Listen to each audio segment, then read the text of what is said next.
के गृह मंत्री नरोत्तम मिश्रा जी जुड़ गए हैं एक्सक्लूसिवली। सीधा मुनि के पास चलेंगे, इस पर उनसे बातचीत करेंगे क्योंकि मध्य प्रदेश में इस पर केस भी दर्ज हो चुका है। नरोत्तम मिश्रा जी, बहुत बहुत स्वागत है आपका इंडिया न्यूज में। बहुत बहुत धन्यवाद इंडिया न्यूज का। जी नरोत्तम मिश्रा जी, ये जो एक फिल्म है जिस पर अभी रिपोर्ट भी दर्ज हुई है एक मध्य प्रदेश में, इस फिल्म को देखने के बाद क्या आपके मन में पहली बार आया? मतलब मेरा सवाल यह है कि आखिरकार इस तरह की फिल्मों को रिलीज करने का, इस तरह की फिल्मों को पब्लिक के बीच लाने का क्या आखिरकार मकसद होता है? क्यों हिंदुओं की भावनाओं पर चोट करने का प्रयास किया जाता है इस तरह से, कला की फ्रीडम के माध्यम से, कला की फ्रीडम का नाम लेकर? ये ऐसा अभी नहीं हो रहा है, हो तो पुराने समय से रहा था जी, पर अब ये चीजें मार्क होने लगी हैं, इन चीजों पर ध्यान जाने लगा है जब से आकर्षित किया है लोगों का। ये अच्छी परंपरा नहीं है किसी एक धर्म को टारगेट करना या उसे नीचा दिखाना या मंदिर में वो दृश्य फिल्माना, पीछे राम धुन बजाना जो आपत्तिजनक हो जी, एक धर्म विशेष के लोगों के द्वारा करना, ये अच्छा मैं नहीं मानता हूं इसको। और इसलिए हमने इस पर कार्रवाई की है। मैंने कल सुबह ही बयान भी दिया था, ट्वीट भी किया था और मैंने अधिकारियों, कानून विशेषज्ञों से कहा था कि इसकी पूरा एग्जामिन करो। उन्होंने एग्जामिन किया और 295 ए के तहत प्रकरण दर्ज किया है जी। नेटफ्लिक्स के जो पदाधिकारी हैं मोनिका शेरगिल और अंबिका खुराना जी के विरुद्ध वो दर्ज हुआ है हमारे गौरव तिवारी के आवेदन में। जी, लेकिन चूंकि आपका जो स्टेट है मध्य प्रदेश, वो लव जिहाद को लेकर कानून भी ला रहा है। मैं आपसे ये समझने की कोशिश कर रहा हूं सर कि आखिरकार इस तरह की जो हरकत करते हैं लोग, सो कॉल्ड बुद्धिजीवी वर्ग जो है एक, उनको आखिरकार क्यों इस तरह की चीजें करते हैं? क्यों बार बार एक धर्म को विशेष को निशाना बनाया जाता है? ये क्या तुष्टीकरण की जो राजनीति करते हैं, मेरे ख्याल से वो लोग इसके पीछे रहे होंगे कहीं ना कहीं। एक वर्ग है समाज का ऐसा जो समाज को कहीं ना कहीं तोड़ने की कोशिश करता है और वो ये जानता है वर्ग कि जब तक ये हिंदुस्तान के अंदर धर्म एक ऐसी चीज है जिससे हिंदुस्तान कभी टूट नहीं पाता। लाख बड़े बड़े आक्रांत आए, शक आए, हूण आए, बाबर आए, लेकिन देश टूटा नहीं। उसका कारण धर्म जोड़े रहा। जब तक इस देश में आपने देखा होगा कुछ तुष्टीकरण वालों ने पहले जातियों में बांटने की कोशिश की जी, कि जातियों में अगर बट जाएंगे तो धर्म टूट जाएगा, लेकिन जातियों में बंटने के बाद भी धर्म एक रहा जी, तो इसके बावजूद भी सब एक बने रहे। तो इसलिए वो शरह शरह हमारा धर्म ऊंचा है और इनका धर्म नीचा है, इस पद्धति पर चले और इस तरह से वो हमारी भावनाओं पर कुठाराघात करने की एक सोची समझी रणनीति खासकर इसी फिल्म जगत के माध्यम से लंबे समय से हो रही है, जो अब ट्रेस होने लगी। अच्छा, एक चीज और है नरोत्तम जी, मैं ये जानना चाहता हूं कि मतलब सिर्फ एक ही धर्म को क्यों, हिंदू धर्म को क्यों निशाना बनाया जाता है? क्या इसके पीछे ये वजह है कि हिंदू धर्म बहुत उदारवादी धर्म है, इसीलिए बार बार निशाना हिंदुओं को बनाया जाता है, हिंदू धर्म को बनाया जाता है? बस यही वजह है, बस यही वजह है कि हिंदू धर्म उदारवादी है और जो बनाते हैं वो कट्टरवादी हैं। इस कारण से उदारवादी होने का नुकसान यहां पर होता है हिंदू धर्म के लोगों को। तो फिर इसका सॉल्यूशन क्या है? इस तरह की चीजें कब जाकर रुकेंगी, या फिर इसी तरह से अपमान होता रहेगा, सबकी भावनाओं का अपमान होता रहेगा, इस तरह के जो भद्दे फिल्मांकन है वही किए जाते रहेंगे? अपमान तो हो रहे हैं, अपमान तो होगा आने का प्रश्न नहीं होता है। धीरे धीरे देश खड़ा होने लगा है और आने वाले दिनों में आप देखेंगे कि पूरा देश इस तरह की बातों के खिलाफ होगा और जनमत जब बहिष्कार करता है, जनमत जब प्रतिकार करता है तो परिणाम कुछ और होते हैं। बहुत जल्दी परिणाम कुछ और होंगे। इन लोगों की हिम्मत कहीं और जाने की क्यों नहीं होती है? घूम फिरकर एक ही जगह पर क्यों आ जाते हैं ये लोग?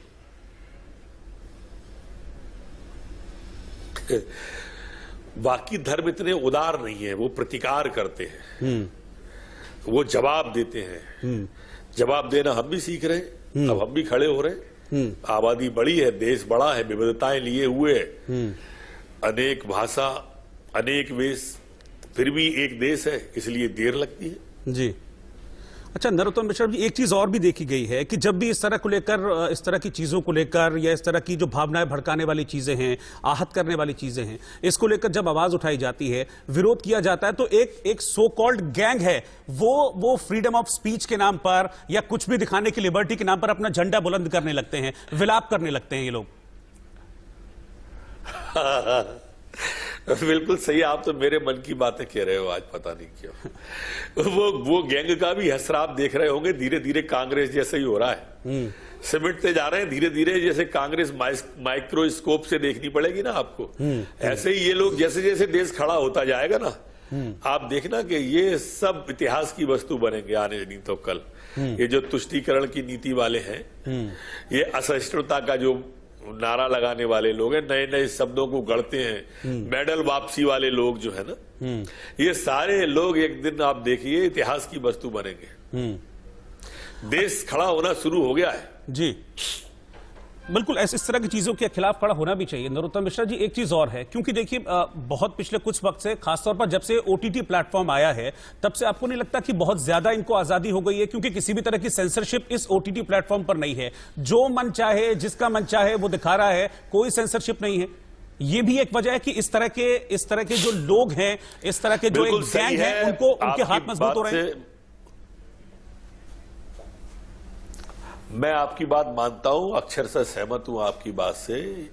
ये तथाकथित गैंग को मजबूत करने के लिए ये ओटीटी जो आया है, जिस पर सीधी गालियों का प्रयोग हो रहा है, किसी के भी सम्मान को ठेस पहुंचाने की कोशिश हो रही है। पर चूंकि ये प्लेटफॉर्म अंतर्राष्ट्रीय है, हम एक राज्य के हैं, मैं शुरुआत कर सकता था, हमने मध्य प्रदेश ने शुरुआत कर दी है, बाकी ये केंद्र की तरफ है, हमारे अधिकार क्षेत्र से बाहर का मामला भी है।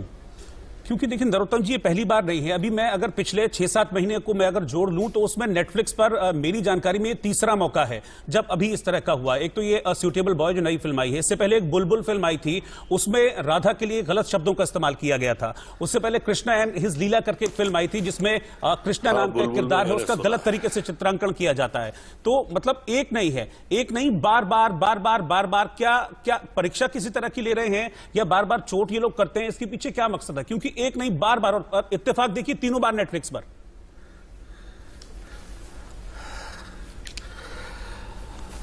मेरे ख्याल से अभी तक शुरुआत नहीं हुई थी, अब शुरुआत हुई है। आप लोगों ने आधा घंटे की चर्चा चालू कर दी तो लोगों का ध्यान चला जाएगा। आपको साधुवाद, आपको धन्यवाद, आपने शुरुआत आपने भी करी है। अब मुझे लगता है देश खड़ा होना शुरू होगा, बहुत ज्यादा देर नहीं लगती। टीपीपी का अगर बहिष्कार देश का मन बनाने की देर है जी। चीनी फटाकों का थोड़ा सा मन बनाना पड़ा 1 साल में, पैर उखड़ गए चीन के जी। सिर्फ फटाके पे ही आए थे, अभी तो बाकी सामग्री पे आए नहीं है जी। ये विश्व हमसे कहीं नहीं, बहुत बड़ा बाजार है भारत। ये जो अंतर्राष्ट्रीय प्लेटफॉर्म वाले हैं, हमने बंद किया तो बहुत मुश्किल में आएंगे बाकी सब लोग। देश को क्या करना है, सिर्फ एक बार मन भर सोचना है। ये जितने जो शोकार्ड जो आप लोग कह रहे हो ना, टुकड़े टुकड़े गैंग वाले और तथाकथित सहिष्णुता वाले, ये अपने आप ठीक हो लेंगे एकदम। अच्छा नरोत्तम जी, किस तरह की कार्रवाई की जरूरत है? इस तरह के जो फ्रिंज एलिमेंट्स हैं, मैं इनको फ्रिंज एलिमेंट्स कहूंगा, इन पर किस तरह की कार्रवाई की जरूरत है? और आपकी सरकार अब जो ये ताजा मामला सामने आया है, इस पर क्या एक्ट कर रही है? हमने कार्रवाई कर दी, रजिस्टर्ड केस कर दिया, नामजद किया है, काल्पनिक नहीं किया, और अब शुरुआत की है। देखिए जी, अगर हम शुरुआत हमने की इसीलिए तो आप स्टोरी चला रहे हैं ना, इसीलिए देश खड़ा होगा। देश के लिए आप भी काम कर रहे हो, आप अच्छा कर रहे हो, हमसे ज्यादा कर रहे हो आप जी।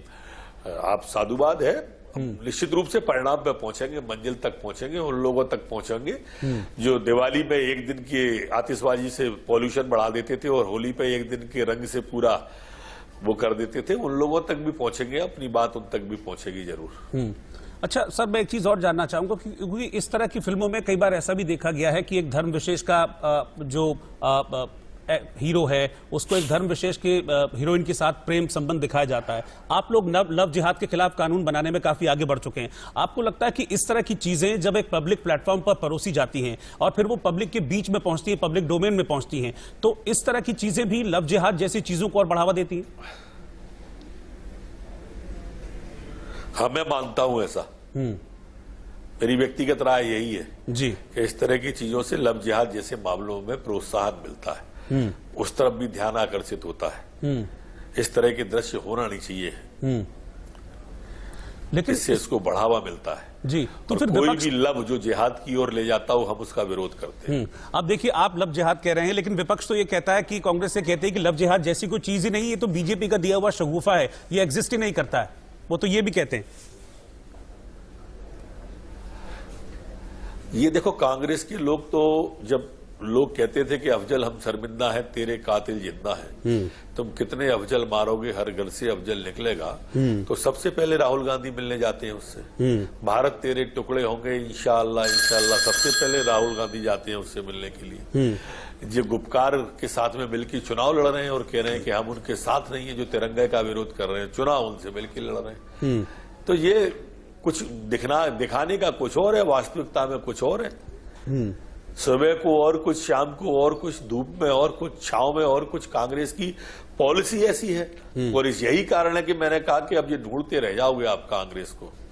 10 साल में नेता प्रतिपक्ष नहीं चुन पाई जो कांग्रेस, आप देखिए सिमटती चली जा रही है। एक समय ऐसा था कि इसका सूरज अस्त नहीं होता था, पूरे हिंदुस्तान में ये थे।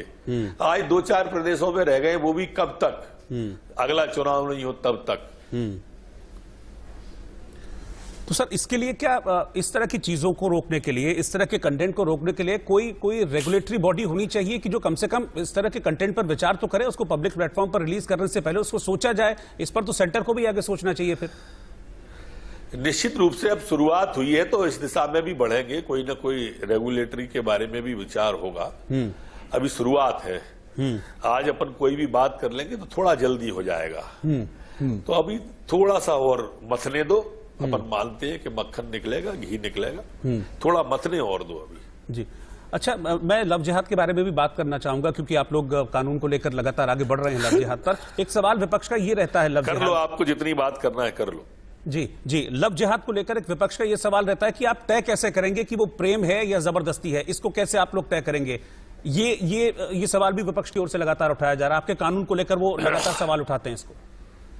कोई भी, मैं बोला आपने सुना नहीं, कोई भी लव जो जिहाद की तरफ ले जाता है, एक तो ये तरीका है, दूसरा वो पीड़िता खुद शिकायत कर दे, तीसरा उसके माँ बाप कर दे, चौथा उसके भाई बहन कर दे। कोई जैसे ही विषय ध्यान में आता है और अपन देखते हैं, चाहे वो बागपत की घटना हो या कहीं और की घटना हो, पीड़िताएं अब तो सामने आने लगी हैं, बोलने लगी हैं धीरे धीरे। अभी तक वो पीड़ित होकर घर पे रह जाती थी, लेकिन अब धीरे धीरे वो खुद ही आने लगी हैं और मीडिया नहीं पहुंचता है तो वो खुद ही वायरल कर देती हैं उसको, खुद ही वायरल मोबाइल पे वो करती हैं और वायरल कर देती हैं। लगातार प्रकरण आ रहे हैं, अभी छिंदवाड़ा का ही आ गया हमारे यहाँ का। ठीक है नरोत्तम जी, आपने समय दिया, हमसे बातचीत की इस बेहद इंपॉर्टेंट इशू पर। बहुत बहुत शुक्रिया आपका बातचीत करने के लिए, समय देने के लिए। Thank you sir. News state का बहुत आभारी हूँ। Thank you.